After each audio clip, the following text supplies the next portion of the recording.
Fala pessoal, sejam muito bem-vindos a mais um podcast do e-commerce Rota.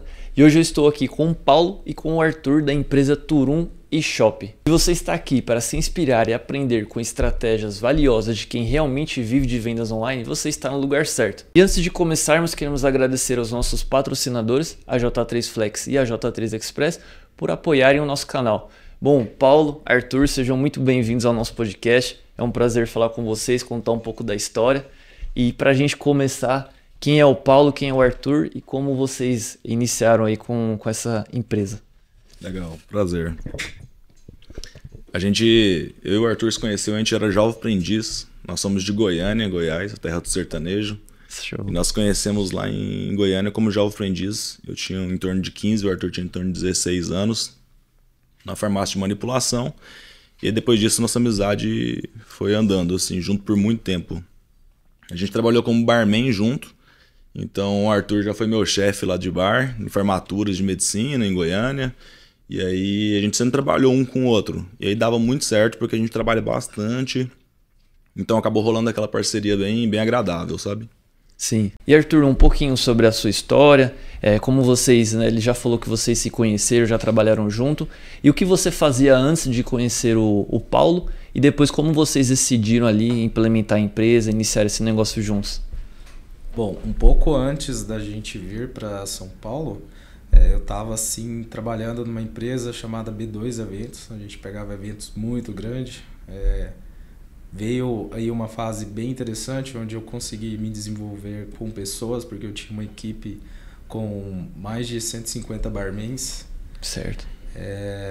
Então, quando eu recebi a notícia que o Paulo queria vir, né, ele comentou comigo, ele perguntou para mim o que eu achava, eu falei, cara, vai que vai dar certo.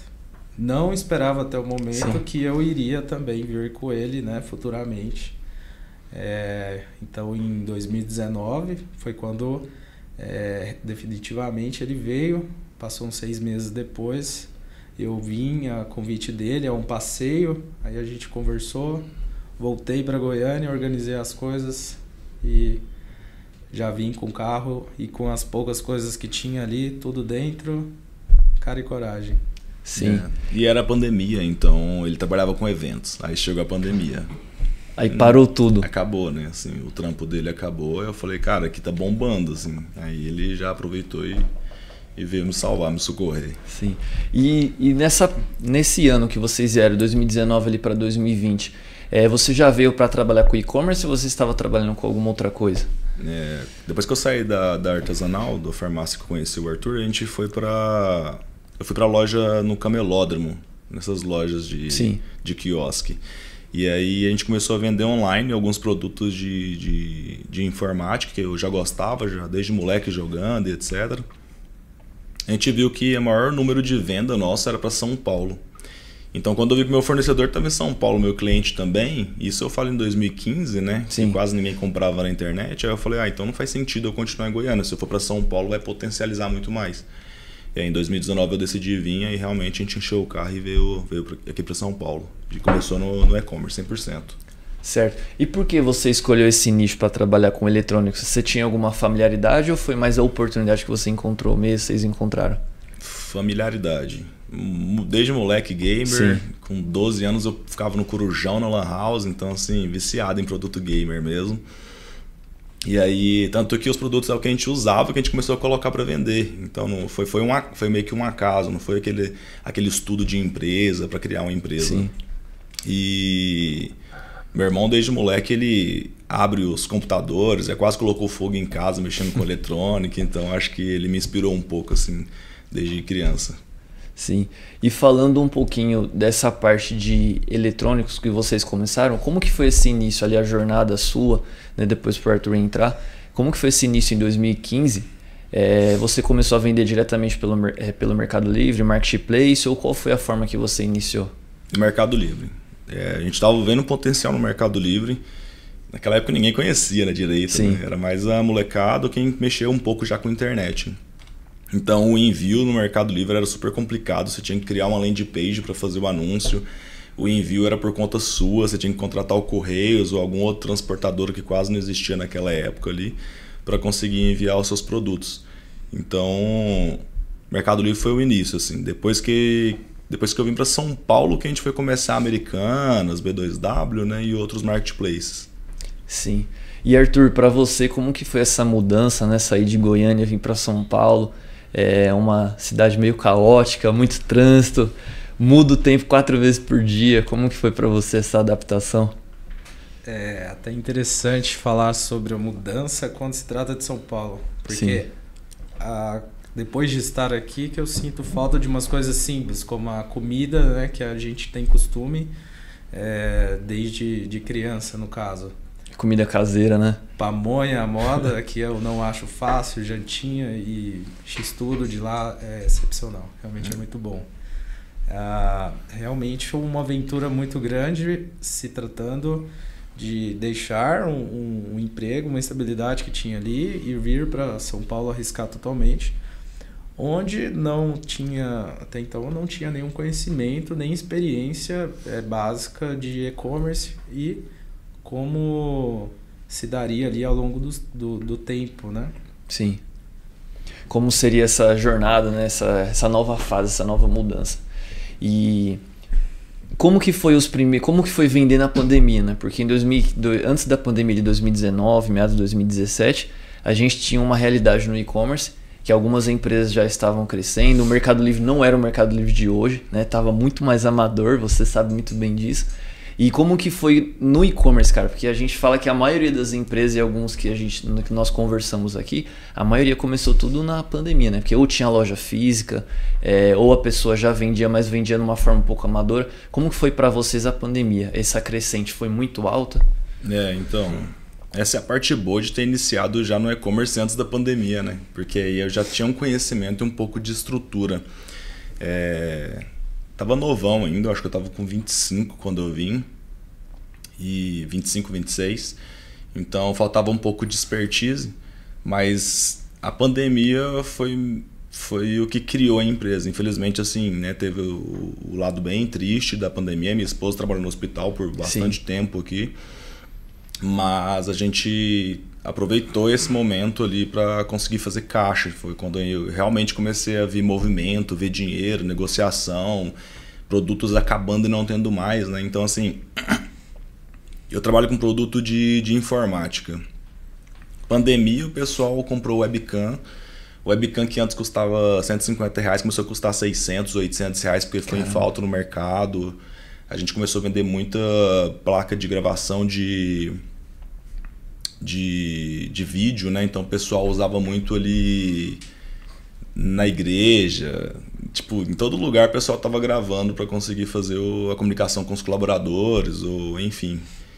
Foi um momento conturbado, porque assim, eu não saía de casa, trabalhando o dia todo até 3 da manhã, acordando 7, etc. Mas foi quando a empresa começou a criar uma estrutura, e aí depois veio o Arthur, depois começou a vir funcionário, a gente estruturou e hoje está bem organizado. Então a pandemia nos ajudou. Legal. E falando um pouco desse crescimento que vocês tiveram ali depois de 2020, hoje vocês têm quantos colaboradores? Como que a empresa está em questão ali de resultados, né, nesses últimos 5 anos? A gente tem 13 colaboradores hoje, né? E, cara, a gente teve uns perrengues em 2021, depois de um crescimento assim extraordinário. Em 2021 a gente foi para Minas Gerais aproveitar um benefício fiscal, que aí começa a entrar a parte tributária, assim, muito burocrática no Brasil. A gente foi para Minas, foi um investimento errado que a gente fez, e aí a gente teve que recuar. Nessa época, em 2021, a gente dispensou todos os colaboradores de novo, a gente tinha mais ou menos umas 4, 5 pessoas, dispensou todo mundo e voltou eu e o Arthur ali para o chão de fábrica, embalar pacote, organizar tudo. A partir de 2021 a gente começou a estruturar de novo, mais bem organizado, né? Tanto fiscalmente quanto financeiro, expertise, etc. E aí foi quando começou a estruturar. E aí hoje a gente está com 13 funcionários, bem organizado. A gente mudou agora de galpão para um galpão maior. Está bem organizado, verticalizando ele agora. Então já dá orgulho, assim, sabe? Tá bem profissional. Sim. E o bom é isso, né, cara? Que vocês passam por esse momento ali conturbado de estar crescendo e ter que demitir os funcionários. Mas mesmo assim vocês perseveraram. Porque basicamente o empreendedorismo é sobre isso, né? É você mesmo, as coisas não dando certo em algum período, você perseverar para que elas aconteçam. E falando um pouco sobre as partes, né, você já citou uma, mas teve algum outro desafio? Algo que mexeu muito com vocês, que fizeram vocês repensar totalmente no negócio, nesse início, nessa nova fase? Um pouco depois da pandemia, as coisas começaram a voltar ao normal. Sim. Como o Paulo tinha citado, um produto de R$100 estava sendo comercializado a 600. Então a gente teve ali que fazer todo o reajuste e encaixar no mercado através de estudos e entender melhor, porque nossas vendas estavam caindo. E exatamente nessa época foi também implantado catálogos no Mercado Livre, onde ainda não tinha. Então esse foi um grande desafio para a gente, realmente. E o que o Paulo me questionava, que eu estava tentando abaixar a margem para ver se conseguia girar, né? Adequando mais ao mercado. Ele não gostava muito da ideia. Sim. E teve um momento que ele desistiu, e ele pegou e me falou, não, então faz do jeito que você quiser aí. Aí depois disso a gente conseguiu sim ter bons resultados. Não só isso, porque engloba principalmente compras, né? Compras, negociação, aproximação. Mas eu lembro muito bem dessa dificuldade após a pandemia. Sim, e o pessoal fala muito isso, né? Vocês podem confirmar que você comprar certo, acho que é muito mais estratégia do que você vender de forma correta, né? Porque o preço praticamente vai ser igual, você não vai conseguir mudar tanta margem ou colocar um preço muito mais alto que o seu concorrente. Mas a compra, você comprar certo, acho que é um dos grandes fatores, né? De você conseguir ter um sucesso no e-commerce. Foi isso que o Arthur disse mesmo, assim, antes de criar esses catálogos, né, que antigamente todo vendedor tinha um produto ali anunciado com seu valor, com sua foto, com sua descrição. E hoje não, é um produto que o próprio Mercado Livre, a Amazon cria, e aí todo mundo está lá dentro disputando, e o principal fator de decisão, que se vai aparecer ou não para comprar, é o preço. Então, como você disse, assim, cara, vender é a parte mais fácil hoje que tem na empresa.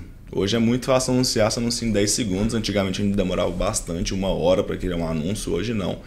Então o relacionamento com o fornecedor, independente se é do Brasil ou de fora, assim, é o mais importante, porque aí você começa a fazer uma compra mais inteligente, uma negociação mais específica. Isso aí é algo que o Arthur domina bem, assim, é extraordinário o trabalho que a gente está fazendo hoje na empresa. Não, legal. E falando um pouco sobre vendas online, hoje quais canais vocês utilizam? Vocês também têm site próprio? Se vocês puderem falar um pouco sobre isso. A gente está nos 3 principais marketplaces hoje. A gente chegou a ter uns 14, 16 canais e aí começou a virar uma loucura. A gente viu que não fazia sentido, era melhor focar no que realmente trazia resultado. Então hoje a gente está no Mercado Livre, na Amazon e na Shopee, que são os 3 maiores, assim, disputando, né, o primeiro lugar ali. E a gente tem um site próprio também. O nosso site próprio ele não é muito focado no B2C, ele é mais focado no B2B. Então o pessoal vê nossa relevância dentro do marketplace. É uma empresa que quer comprar 20, 30 produtos, aí eles chamam a gente pelo nosso site, a gente negocia ali, vende no boleto e etc. Então o nosso canal principal. A gente tem uma outra empresa agora, além da Turum, que é a Blaut, que é focando em produtos de importação. Então a gente representa algumas marcas. Eu tava falando pro menino ali agora. Sim. Sobre o Fifine, né, que a gente trouxe para o Brasil. A gente estava representando ela, agora a gente encerrou o contrato. A gente tem a Sager também. Então essa outra empresa começa a trazer essas marcas para o Brasil e a gente começa a mudar um pouco de cenário, assim. Em vez de ficar só no marketplace, agora começa a entrar um pouco no B2B com representantes e outros clientes menores. Sim, que aí você vende para o cara que é lojista que vai revender o seu produto. Isso. Só que ele não tem um canal fácil de fácil acesso para poder importar esse produto. Basicamente seria isso. Até porque é bem burocrático, né, o processo de importar. Se você importar pouco não compensa, a não ser que você importa de forma irregular, aí tem outros malefícios, enfim. É melhor comprar com a gente, até porque a gente entrega bem rápido aqui em São Paulo. Nosso suporte pós-vendas, garantia, assim, como era uma dor que a gente tinha com os nossos fornecedores, a gente acabou tentando solucionar isso para os nossos clientes. Se você puder falar um pouco para nós sobre o carro-chefe. Quais são os carro-chefes de produtos de vocês? Quais linhas vocês trabalham, além dos eletrônicos? São várias linhas, né? Linhas de computação, linhas de celular. Se puder falar um pouquinho para nós? Sim, claro. Ainda não saímos do eletrônico, continuamos com eletrônicos. Inclusive, um dos primeiros produtos que trabalhamos foram cabos e carregadores para celular. Porém, hoje estamos com um nicho bem mais amplo. Temos hoje drones, temos micro-ondas, eletroportáteis, assim, em geral. Os produtos de importação, bem voltados ainda, lembra assim, a característica que a gente tinha desde o início, que era voltada ao público gamer. Sim. Mas resumindo, o que tiver preço, que a gente conseguir uma boa negociação, hoje a gente vende. Legal. Então é mais focado na parte eletrônica mesmo, mais ampla, né? Então tudo que está ali. E falando um pouco sobre esse meio de importação, né? Que a gente vê que as pessoas, os empreendedores, eles começam no e-commerce comprando aqui em São Paulo, né? Comprando os produtos aqui de fornecedores, escalando, vai crescendo aos poucos, depois eles partem para essa importação. Como que foi isso daí para vocês? Estruturar a empresa para chegar nesse nível, porque você tem que ter um caixa ali robusto para você começar a pensar nisso, né? Como que foi essa estruturação? E se você puder falar o quão vale a pena comparado a comprar aqui de São Paulo ou não? Para quem está iniciando, assim, continua. Vai lá na 25, busca fornecedores, garimpa, cria relacionamento, leva um presentinho para o chinês. Chinês, normalmente ele presenteia muito a gente, mas a gente não presenteia tanto eles. Então, assim, quando você presenteia, o cara já fica até mais próximo de você. Começa aqui mesmo, pé no chão, vai aumentando. Depois que tiver com faturamento mais estável, conhecer um pouco mais sobre administração, né? Então, gestão de pessoas, financeiro, contábil. Estruturou essa parte, vamos pro próximo passo. Aí sim vem a importação. A primeira importação que eu fiz foi em 2019, inclusive. Mais ou menos uns R$ 1.200 de produtos que a gente trouxe. Eram uns produtos bem pequenos, trouxe por avião. Hoje nem compensa mais por conta do frete. Sim. E era produto com alta margem, pequeniníssimo, que era os thermal pad que a gente trazia, que são produtos para resfriar o computador, enfim, outros produtos eletrônicos, né? Sim. Então a gente começou assim, depois a gente começou a trazer importação um pouco maior, ali, container compartilhado. Então acho que um passo de cada vez, porque se você errar muito na importação, você vai colocar um capital seu ali em risco e aí fica muito mais difícil do que comprando aqui. Comprando aqui você pode ir lá todos os dias comprar R$1.000, mas aí quando você vai importar, não, você vai trazer 10 mil, você perdeu seu capital inteiro com essa importação que você fez. Então tem que calcular os riscos. Sim. E como que vocês lidaram? Porque assim, não é simplesmente importar e comprar, né? Você tem que ter ali um despachante, tem que ter um trading. Cara, são vários caminhos. Vocês fazem por conta própria hoje? Vocês têm uma equipe ou uma empresa que auxilia vocês nesse processo? A gente está fazendo testes ainda, porque assim, a tributação nossa é muito louca e a importação depende muito disso. 1, 2, 3% ali que a gente consegue de alteração já muda totalmente o nosso resultado. Então a gente já fez por trade, a gente faz por conta própria, mas tem o nosso parceiro ali, despachante, que o despachante já faz todo o processo, né? Ele consegue cotar o frete na China, pedir para entregar, chegou aqui, faz o despacho, entrega a mercadoria para a gente. Então a gente já tem alguns parceiros desenhados, mas sempre estudando novas possibilidades, como por exemplo o benefício lá em Pernambuco, no Nordeste agora, que tá começando a vir mais forte, porque o Nordeste e o Norte está crescendo e São Paulo já, Sul-Sudeste, né, já cresceu bastante e está um pouco mais limitado hoje. Sim. Eu estava num treinamento semana passada, que não sei se vocês estão acompanhando isso, que ele estava falando sobre essa parte de tributação, né, que eles vão tirar o governo, o ICMS, vão colocar, acho que é o IBS. IBS, CBS. Isso, IBS, CBS. E, cara, como que vocês veem isso para o negócio de vocês? Porque alguns incentivos, né, que nós temos em algumas cidades ou em alguns estados vai acabar e praticamente vai ficar tudo igual. Então eu penso que todo mundo vai vir para São Paulo, porque aqui é onde a maioria das coisas acontece. E como que vocês lidam com isso, essa mudança? Já estão se preparando? Pergunta boa, hein? Estamos preparando já faz uns 2 anos, assim, quando começaram a pensar na reforma tributária, a gente já estava tendo encontros com alguns advogados, alguns eventos pensando sobre isso. E aí o Arthur, Cara, uma vez na semana a gente discute sobre a reforma tributária, porque é algo que vai mudar muito assim, a estrutura do Brasil. Vai ter a parte boa, que eu acho que vai começar a deixar mais organizado em si, o país em si na questão tributária. E aí vai ter a parte ruim ali, que vai ser o imposto retido logo na fonte. Então, se um cliente comprar um produto e cancelar, o imposto já foi, adeus. Então, vai começar a afetar um pouco mais o fluxo de caixa. Lembrando que o fluxo de caixa é o que mais faz as empresas falirem hoje, né? Então, sim, é algo que a gente estuda. A parte boa é que a gente está no lucro real, né? Uma das empresas nossas está no lucro real, então o processo em si não vai mudar tanto, se tratando de lucro real, que vai ser crédito e débito, e a reforma tributária vai ser dessa forma também. Então, quem tiver de forma regular tem que começar a estudar um pouco melhor, porque depois não vai ter muito como fugir, não. O negócio. E a implementação, pelo que eles estavam falando, vai ser em 2030, 2032, né? 33 termina a implementação. A parte do benefício fiscal que você falou é interessante, porque muita gente falou, não adianta ter benefício agora. Só que o benefício ele vai pendurar por alguns anos. Então, quem tiver com benefício agora vai conseguir estruturar o caixa e ir aprendendo, né? Enquanto você está ali com o benefício fiscal, você está aprendendo sobre a nova reforma tributária, que provavelmente vai ser algo bem, bem diferente assim, para a gente. Sim. E falando um pouco dessa parte, né, que a gente está falando sobre tributação, o que vocês acham que deu errado ali na parte de Extrema, que vocês foram para lá, não sei se foi Extrema, né, já estou colocando, né, vocês falaram Minas. Acertou. Mas vocês foram ali para Extrema então, e o que vocês acham que deram errado, por que vocês voltaram, como que foi essa lidar com isso, né, com essa mudança? Foram vários fatores. Iniciando seria a falta de pessoas na equipe. A gente não tinha braço ali suficiente, né, para dar conta de abertura de uma nova operação.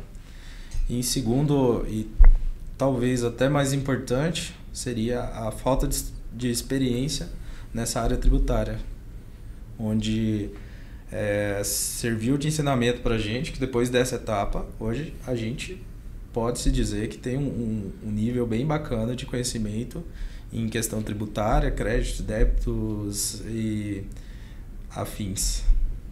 Sim.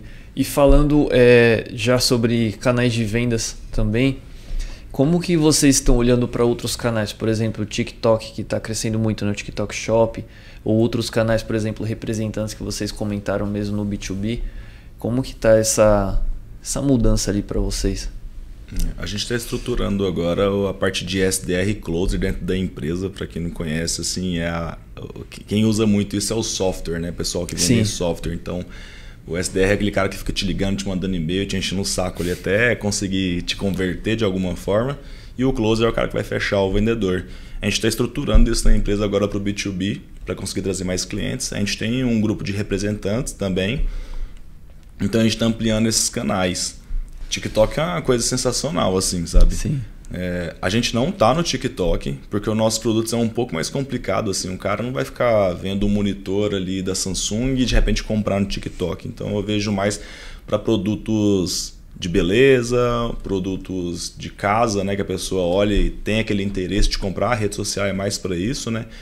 Eu tenho muitos colegas empresários assim que estão vendendo muito assim no TikTok e tá sendo, de certa forma, uma surpresa pela rapidez que eles estão conseguindo crescer o volume de faturamento. Então, pra gente ainda não faz muito sentido, mas é algo que fica no radar, porque daqui a um tempo vai ser assim, ou você tá, não tem como fugir. Sim, não concordo. E, cara, uma pergunta um pouco polêmica, né, pra vocês agora, sobre o e-commerce e sobre o marketplace. Porque muita gente fala, o e-commerce é melhor do que o marketplace. O marketplace é melhor por conta do e-commerce. Como que vocês lidam com isso? Como que vocês enxergam isso? E como que vocês pensam até mesmo no futuro, né? Porque a maioria começa pelo marketplace, mas e essa mudança? Como que vocês veem isso para o negócio de vocês? Uma pergunta boa, né, Arthur? A gente fala muito sobre isso. No início a gente focou muito em investiu muito no site, marketing, etc. Só que eu não acredito que tenha uma resposta exata, assim, é melhor site ou não é melhor site. É claro que se tiver o site você tem uma proteção de certa forma, mas o custo de um site hoje, o pessoal fala muito das taxas dos marketplaces, mas o custo de um site hoje é enorme de trazer cliente. Estrutura, tem que ter uma equipe muito maior, marketing, enfim, não é barato. Então o Mercado Livre já faz isso pra gente, a Amazon, o Shopee já faz isso pra gente, e eu não acho tão caro as comissões deles. Para o nosso nicho não faz muito sentido trabalhar com um público direto B2C, igual eu falei, mas para o B2B dá certo. Por quê? Porque eu vou vender um monitor da Samsung e eu estou concorrendo com Amazon, Mercado Livre, Shopee, Kabum, Magazine Luiza, então fica muito complicado assim. Até eu como cliente eu percebo isso. Encontro o site com preço muito melhor, e aí tem que fazer o cadastro, eu já falo, nem deixa eu ir lá pro Mercado Livre, mesmo tá tudo cadastrado, meus cartões, entrega rápido, já sei que não tem dor de cabeça, 30 dias para devolver. Então eu prefiro fazer compra assim. Agora tem alguns nichos que eu acho que o site ainda dá muito certo. Então a gente vê muito papelaria, a gente vê muita roupa, produto de beleza, artigos de casa, sim, cameba, né? Então eu acredito que dependendo do seu no nicho ali, se você estudar, faz sentido ou não para você. E sobre o canal, por exemplo, né, o pessoal fala, a Shopee é mais produtos baratos e o produto de vocês tem um preço elevado porque são eletrônicos. Como que vocês lidam com isso? Realmente a Amazon e o Mercado Livre é melhor para o segmento de vocês ou não? A Shopee vocês têm uma aderência boa, o resultado bom também? Mudou já esse cenário que é só público D, só público C? Shopee hoje já mudou bastante. Ticket ali a gente está conseguindo tracionar bastante com ticket ali em média de R$400. O ticket nosso médio hoje na Shopee ele é quase o dobro do que no Mercado Livre e na Amazon. Só que aí o volume de faturamento que não é tão expressivo comparado com os canais. Mas o ticket médio aumentou bastante porque eles estão incentivando. A comissão para ticket alto ele é limitado, né? Então, assim, tem uma comissão limitada, então os produtos mais caros normalmente ficam mais barato na Shopee. O nosso preço, a maioria de produto acima de R$1.000, R$2.000 ali é mais barato na Shopee. Sério? Mas eles subsidiam isso daí para vocês? De certa forma é um subsídio porque eles limitam a comissão em R$100, se eu não me engano. Então, tipo, se você vender produto de R$5.000, você não vai pagar lá seus 500, R$600, vai pagar R$100. Então eles estão incentivando de certa forma a trazer. Tirando as campanhas, né? Você vê as campanhas de PlayStation, de coisas eletrônicas assim, de alto valor, eles estão indo bem agressivos por conta desse histórico que eles tiveram de produtos baratos que era real assim no passado. Isso daí eu vejo que tem essa mudança, né? Por exemplo, tem alguns clientes que a gente conversa que eles falam que vende muito mais lá pela Shopee pelo produto deles ser um pouco mais acessível e tudo mais, mas eu não sabia que estava tendo essa mudança, né? Porque o pessoal sempre fala, no Mercado Livre você vai vender um produto um pouco mais caro, mais elevado, porque o público é diferente. Só que eles fazendo essa mudança e com a aderência que eles já têm no mercado, né, cara, vai crescer muito mais. Sim, e com a mudança do frete também, eu estou sentindo a Shopee mais ágil do que o Mercado Livre depois dessas alterações de frete que teve no Mercado Livre. Então eles estão abocanhando uma boa parte aí do market share. Não é à toa que antigamente ninguém ligava para a Shopee. O Mercado Livre não ligava para a Shopee, não era um concorrente. E agora você vê coisa que o Mercado Livre nunca fez. Copiando estratégias que a Shopee está fazendo. Sim, que é o 9 do 9, 7 do 7. 9 do 9, frete grátis a partir de R$19. Então assim, de certa forma eles estão correndo atrás e o Mercado Livre, pelo que eu me lembro, ele nunca teve esse concorrente de frente, né? Concorrente de frente e nem tirar como referência e pegar alguma coisa e trazer para eles. Normalmente eles criavam, era a referência do mercado, né? Exato.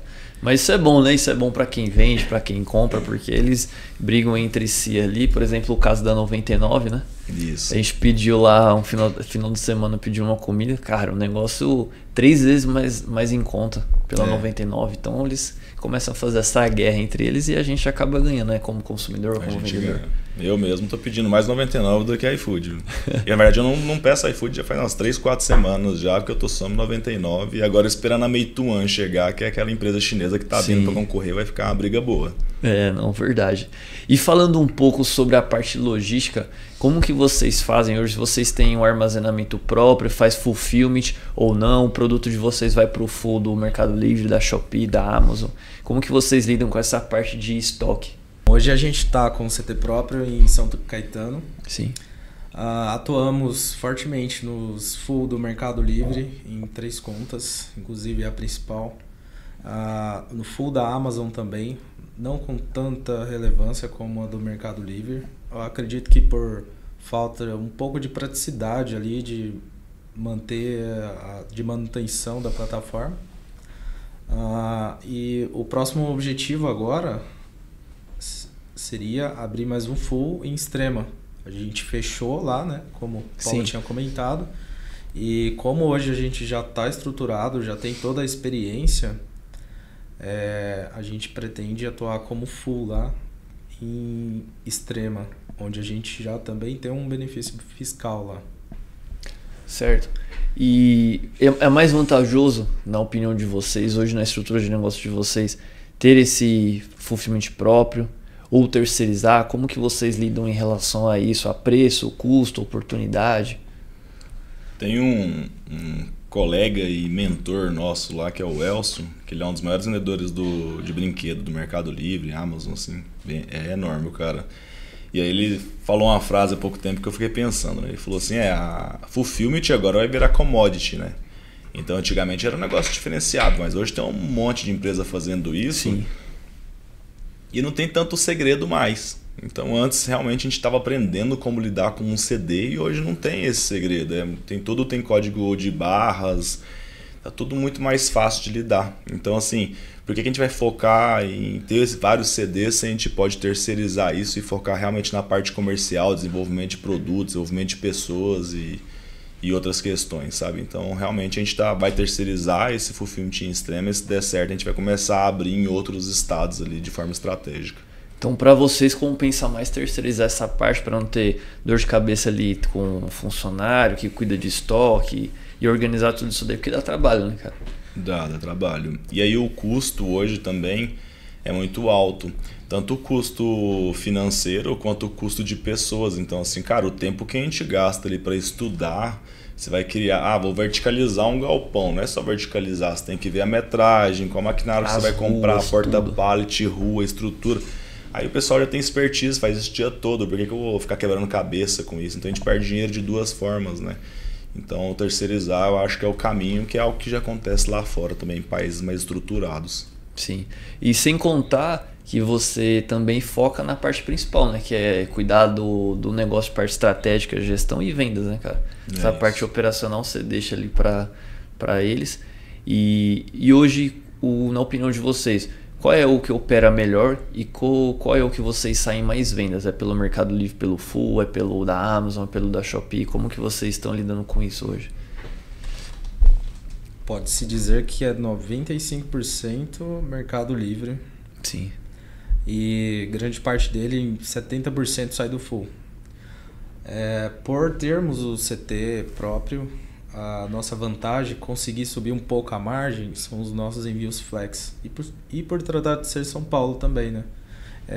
Realmente essas entregas no mesmo dia fazem uma diferença bem bacana ali, expressiva no final do mês. Sim, e já falando, aproveitando um pouco, né, que vocês citaram Flex, a J3 aqui, que é a nossa patrocinadora do canal, vocês são clientes da J3, como que vocês conheceram a empresa, há quanto tempo vocês são clientes, como que vocês lidam hoje com essa entrega do Flex e o que mudou para o negócio de vocês, né? Essa modalidade.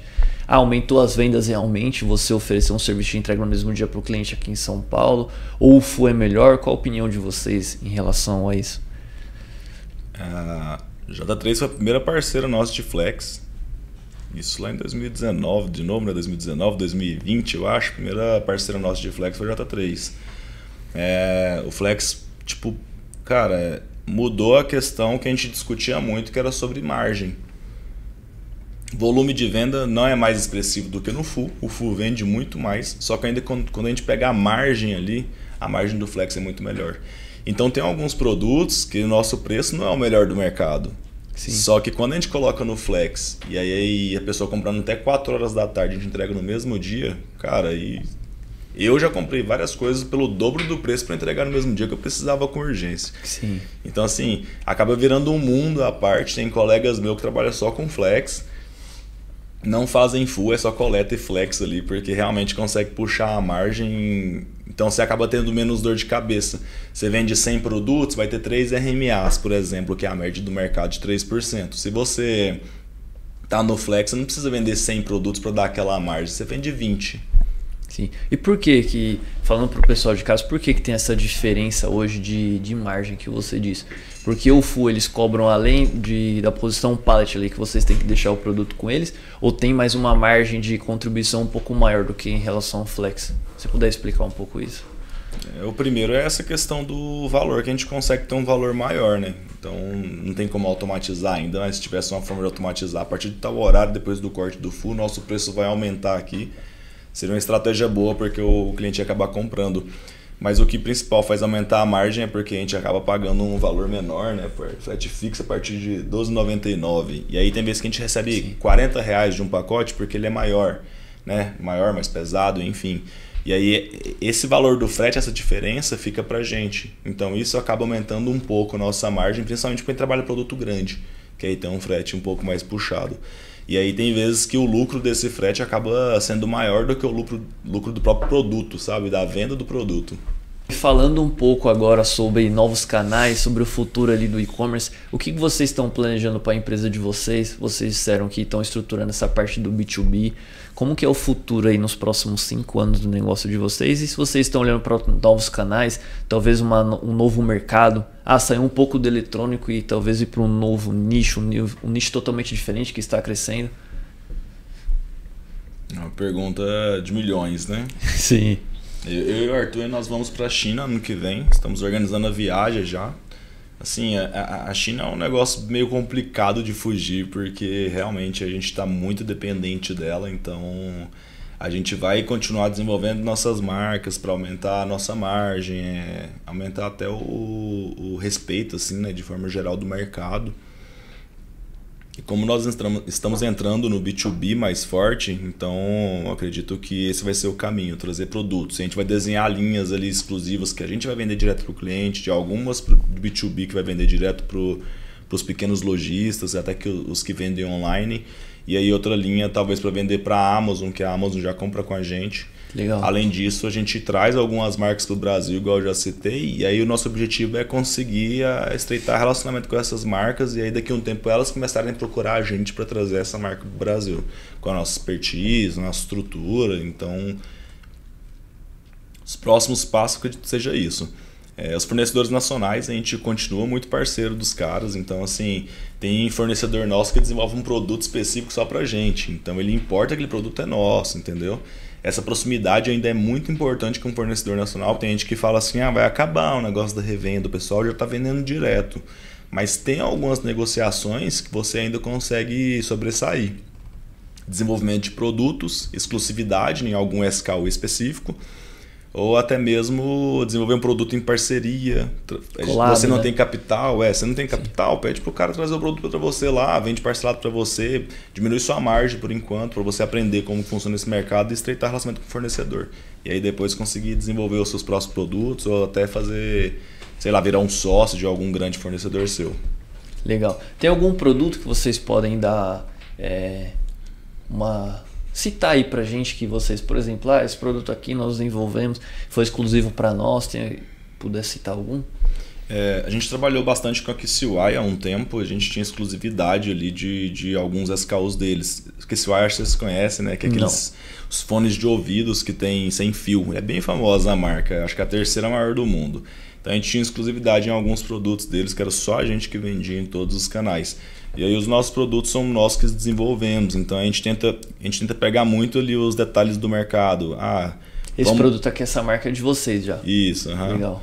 E aí a gente, por exemplo, tem muita reclamação de teclado gamer que não está vindo menor, por exemplo, ou teclado que dá muito defeito no switch, a gente coloca um switch óptico, então a gente vai começando a analisar o mercado, as reclamações dos clientes ou até os elogios, e aí a gente cria o nosso produto ali para atender da melhor forma o cliente. Legal, isso é muito bom. E Arthur, se você puder falar um pouco aí, você cuida dessa parte de comprar muito bem, estruturar essa questão da empresa, como que vocês estão planejando a saída para a China, o que vocês pensam em fazer ou trazer de lá e qual é o planejamento, né, que vocês têm em mente para poder escalar o negócio? No primeiro momento a gente está indo para conhecer e tentar aproximar mais ali um relacionamento com algum fornecedor. Porque ali é muito fácil, tudo que você quiser, que a ideia que você tem na cabeça, você consegue, eles conseguem fazer pra gente, né? Por exemplo, esse teclado Tava na moda até então. Esse Dark Nova. O Darkfire. O Darkfire. É um teclado 60%. Até o momento, então, só a Red Dragon, que é uma marca bem famosa aqui já no Brasil, que trazia. E a gente trouxe e foi um sucesso. A gente vende muito bem deles. Então, assim, não tem muito segredo sobre China e o que você quer. Porque ele simplifica muito pra gente. Eles personalizam o produto da forma que a gente precisa e pensa, né, que o produto vai ser. Então, por esse ponto de vista, é bem uma viagem assim para você estreitar um relacionamento mesmo. Sim. Porque até então, o que seria muito importante é estreitar o ponto da gente conseguir um limite de crédito. Porque assim, a importação vindo de navio, 3 meses no mar ou mais. Sim. Depende de alguns outros fatores. Depois ainda tem a liberação e chegada pra gente. Então, assim, esse caixa, ele fica parado aí, pode-se dizer que uns 4 meses. Jogando um pouco por alto. No aéreo, realmente, é mais rápido, mas seria algo, assim, que realmente valeria a pena, algum produto que seja pequeno e leve, e o frete não impactaria tanto, né, no valor. Sim. Então, acredito que seria...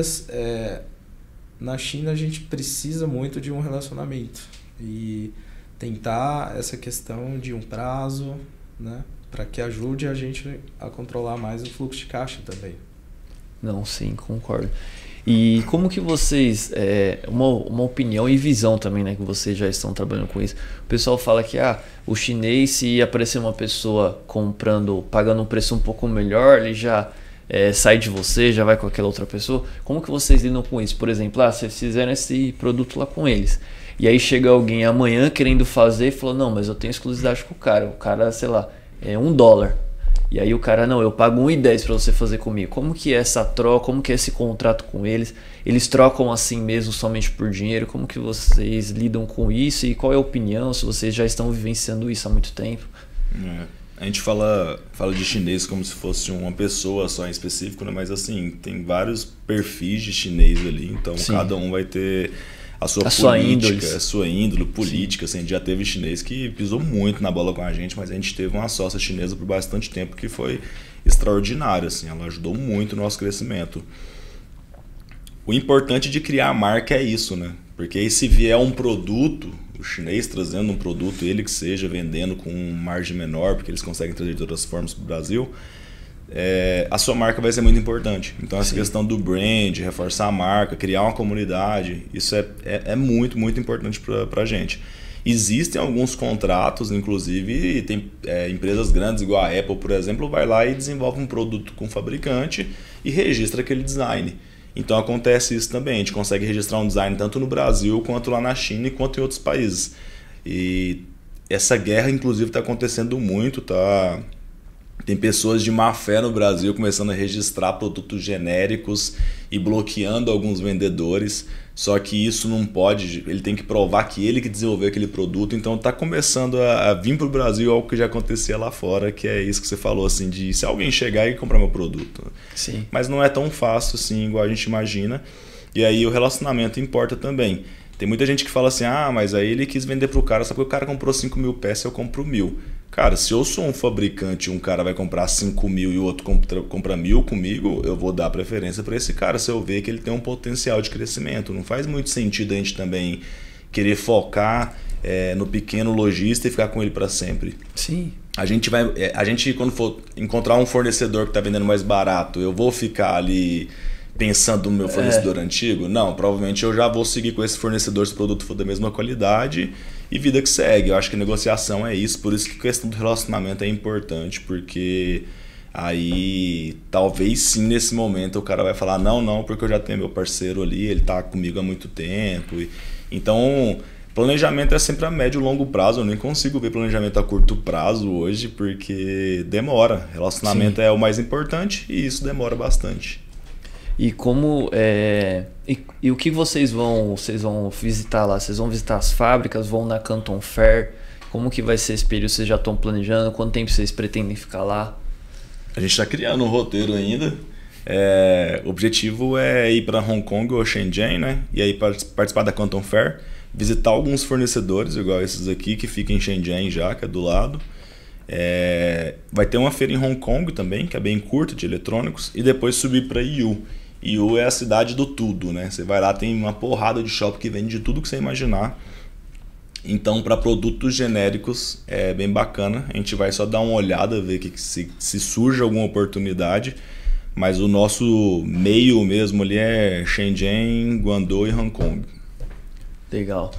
E falando um pouco, se vocês tivessem, agora voltando lá para o passado um pouco, se vocês tivessem hoje que começar do zero, juntos, sem dinheiro, sem nada, cara, o que vocês fariam? Qual mercado vocês iriam? Tirando que você já conhece esse mercado, né? De games, já gosta e tudo mais.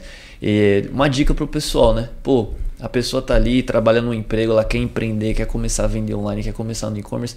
Que dica vocês dariam para ela que quer começar, que quer entrar num nicho novo? Por qual caminho elas devem seguir? Tem 2 caminhos que eu acho possível. Eu entrei no nicho gamer porque eu já gostava. E quando a gente gosta, a gente tem conhecimento daquela área. É muito mais fácil saber se o produto é bom, se ele não é bom, né? Agora, se eu entrasse numa área, sei lá, de bebê, por exemplo, eu não teria conhecimento nenhum. Então, entra numa área que você gosta, já vai ajudar bastante. E aí, se fosse pensar de forma mais ampla, aí talvez eu entraria na área pet. Eu acho uma área bem promissora. A gente está vendo cada vez mais o número de bebê diminuindo e de animais de estimação ali, plano de saúde, hospital. Então, se não me engano, foi o Mercado Livre que falou que vai querer criar uma seção daqui a um tempo de pet. Então, assim, é algo que fica no nosso radar, que eu acho que tem um futuro absurdo. Sim. E você, Arthur, qual conselho você daria para quem quer começar a empreender, começar a vender online no e-commerce, com base na sua experiência de hoje? Eu concordo. O mesmo conselho do Paulo, comece ali por uma coisa que goste, mas não confunda muito as coisas em comprar também para vender coisas que goste. Aí precisa ter um estudo para ver como que está a demanda do mercado, né? Não é porque eu gosto de, sei lá, um óculos marrom que eu vou conseguir vender ele para todo mundo. Tá tendo uma boa saída, uma boa procura. Sim. E a gente não pode esquecer também que de ter um bom estudo ali no momento de precificação. É onde vários que a gente vê começando ou até que já estavam grandes saem do mercado, né, por falta desse estudo e controle dos seus preços, né?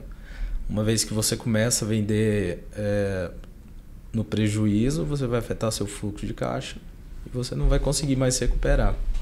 Sim, não concordo. E já com base nisso que vocês falaram, o que vocês acham, né, na opinião de vocês, e esse tempo de empresa, 10 anos de empresa já vendendo online, quais são os maiores erros? Com certeza vocês conheceram várias pessoas que começaram junto com vocês ou começaram um pouco depois e o negócio não deu certo, quebraram a empresa, não vingou. Quais foram os maiores erros? Se vocês puderem falar um pouco sobre esses erros, o que vocês presenciaram para não cometerem igual? O principal que eu vejo, na verdade são 2 assim, dos principais, mas eles são muito linkados um no outro, que o Arthur falou, que é a precificação. Então, o vendedor não sabe precificar corretamente. E isso, cara, é obrigatório, né? Você vai vendendo prejuízo, sua empresa uma hora vai dar ruim. Sim. E a outra é o imposto. Como o cara tem gente que precifica sem imposto porque não paga, e aí, se Deus abençoar, o governo nunca vai cobrar. E aí fica nessa reza. E aí quando vem, a pancada é forte, porque assim, multa, aí multiplica por 2, 3 juros, multa e um monte de coisa. Então assim, quando eu vim em 2019, tinha uma empresa muito grande, assim, né? Nem vou falar o nome, mas tinha uma empresa muito grande que era referência para mim, assim, e aí os caras fecharam quando eu fui descobrir, por conta de impostos que eles sonegavam. Então, assim, sonegamento de imposto, ainda mais agora vindo com a reforma tributária, vamos preparar e vamos pagar imposto. Eu não gosto de pagar imposto porque eu não vejo o retorno, mas ao mesmo tempo é satisfatório ver o crescimento nosso, assim. Tem vezes que a gente fala, nossa, isso aqui tudo de imposto, a gente vendeu bastante mesmo, né? E aí a gente dá um nosso pedaço pro nosso sócio ali, mas é melhor dar esse pedaço do que depois ele acabar com a sua empresa e você começar do zero ou até menos do zero, né? E é um caminho sem volta, né, cara? Não tem como cada vez mais agora com inteligência artificial, com dados, tudo online, né? Por exemplo, antigamente, loja física, o cara até recebia em dinheiro ali, dava para ele dar uma sonegada. Não, eu faturei, era 100 mil, não, foi só 20 mil, o negócio tá fraco. Mas agora, hoje em dia, né, cara, online, todas as pessoas compram online, é cartão de crédito, é Pix, é tudo transação online. Então o cara consegue ver tudo ali, né? Você não consegue esconder por muito tempo. Tem a CTE da transportadora, tem gente que não emite a CTE, e o governo fala, mas tem a CTE, como é que você não está vendendo se tem a CTE aqui, que é a nota fiscal da transportadora, né, que fica vinculado na nota. E tem uma coisa interessante que eu estava vendo, que é assim, a Receita Federal agora ela tem aquelas balanças dos caminhões, então antes do caminhão vir, ele já sabe todas as notas fiscais estão lá dentro daquele caminhão, aí eles somam o peso, e aí, quando o caminhão passa, eles veem mais ou menos o peso. Se der uma diferença muito grande, eles sabem que deve ter mercadoria ali sem declaração da nota fiscal. Então, tipo, tá acontecendo as coisas assim, extraordinárias com questão de tecnologia, né? Que você falou. E eles são muito bons nisso, né? Isso aí dá certo pra caramba, isso, né, cara? Eles são. A Receita Federal nisso, elas são muito eficientes. Receitas você faz, enfim. Sim. E, cara, conta algo curioso que vocês falaram, né? Agora sobre isso daí. Tem uma empresa que a gente conhece, nós fomos em abril lá para Franca, que é um parceiro nosso que ele tem logística. Então eles têm alguns caminhões, alguns não, né? Tem mais de 200 caminhões. Então eles fazem Goiânia, faz Espírito Santo, Santa Catarina, vários lugares, vários estados do Brasil. E ele falou exatamente isso. Ele falou, cara, só nesse ano, se eu não me engano, em abril, quando a gente foi lá, ele falou pra gente que 20 caminhões deles tinham sido parados na estrada por conta disso. Porque a pessoa tinha falado, não, só tô com R$1.000 aqui em nota e X produtos. E não era. E aí teve que parar o caminhão na rodovia, descarregar toda a carga, cara. E não foi uma nem duas não, foram 20 vezes. Pelo que ele falou, ele foram mais de 15 vezes, eu não lembro o número exato. Sim. Então, assim, eles pegam pesado nisso mesmo e não tem pra onde fugir, né, cara? Tá acontecendo muito isso do Cefaz, né? Eles estão cobrando bastante DIFAL direto da plataforma, então quando acontece no caminhão, vê que não foi pago o DIFAL, que é um imposto bem complexo, assim, e aí tá acontecendo muito, viu? E agora imagina o custo, assim, o caminhão inteiro parado por 2 dias ali, a mercadoria fica retida, o caminhão não segue, atrasa o cliente, então assim, vira uma bola de neve, e os estados estão fazendo bastante isso. Não, fechado. E para a gente já ir para o encerramento da nossa conversa, que foi muito boa, foi muito produtiva, se você pudesse, Paulo, depois o Arthur falar também, resumir a sua trajetória, olhando para trás aí, vendo esses 10 anos que você já está empreendendo no e-commerce, se você pudesse resumir essa sua trajetória em uma frase, qual frase seria? Cara, eu acredito que persistência, viu? Foi muita pancada assim, e aí a gente continuou persistindo e continua persistindo até hoje, porque todo mês é uma montanha russa, assim. Então a vida do empreendedor, eu acho que é isso, é a montanha russa. E a sua, Paulo, se pudesse resumir uma frase, sua história, qual seria? De empreendedor eu falaria teste. Porque em vários momentos, e até um lema que a gente já comentou algumas vezes na empresa, faça dessa forma, se não deu certo, você tenta de outra forma. Então, isso aí eu trago para mim porque realmente faz sentido por tanto de coisa assim que a gente já passou ao longo desses anos. Até o ponto assim de chegar a ter eu e o Paulo de novo, somente eu e o Paulo na empresa, fazendo tudo de novo. Não é fácil, né, cara? Tem que persistir, tem que continuar e não pode dar o braço torcer, né? É isso mesmo. E pode tem que testar também. Exato. Testar sem parar.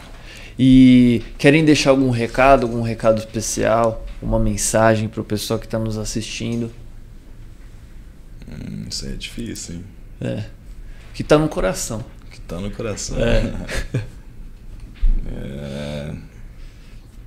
Cara, o e-commerce ainda tem bastante espaço, então assim, eu tenho ex-colaboradores que até hoje eu converso, eles estão hoje empreendendo, inclusive no e-commerce, de vez em quando tira dúvida com a gente, são amigos e parceiros, então assim, tem espaço de mercado para muita gente ainda e vamos correr atrás assim, dos nossos sonhos, porque eu acho que é o mais importante. Sim. Tem alguma mensagem, Arthur, você quer deixar pro pessoal de casa? Gostaria de falar para não desistirem. Teste, procure um produto que você goste, estude bastante, tenha certeza que vai precisar de início trabalhar muito. Como eu e o Paulo chegamos em São Paulo, a gente trabalhava em média 16 horas por dia, mas o resultado é impressionante. Vale a pena, né? Vale a pena pagar o preço. Vale. Sim. Tem redes sociais de vocês? Querem deixar redes sociais, o site da empresa? Tem, turum.com.br. A parte B2B ali vai ser o Blaut, blaut.com.br também. Só chamar a gente, quiser um atendimento mais personalizado, tem um botãozinho do WhatsApp, chama a gente lá que a gente vai fazer aquele preço camarada. E vocês falaram que tinha iPhone também. O pessoal quer comprar iPhone tem barato, iPhone. seminovo, diretamente dos Estados Unidos. Eles falam vocês também pela Turum? Pode procurar pela Turum aí que a gente vai conseguir o contato e aproximar do cliente fazendo entrega. Pode retirar aqui em São Paulo, em São Caetano. Legal. Quer redes sociais de vocês também, em particular? O meu Instagram eu quase não uso, é o paulo.mequetrefe, porque eu fazia trabalho voluntário, então Sim. Acabou ficando paulo.mequetrefe, era o nome do meu palhaço lá de hospital. E aí o LinkedIn também vai estar como Paulo Henrique Camelo. Eu uso bastante o LinkedIn, então se alguém quiser alguma oportunidade, bater um papo ali, pode me chamar por lá. Legal. A sua, Arthur?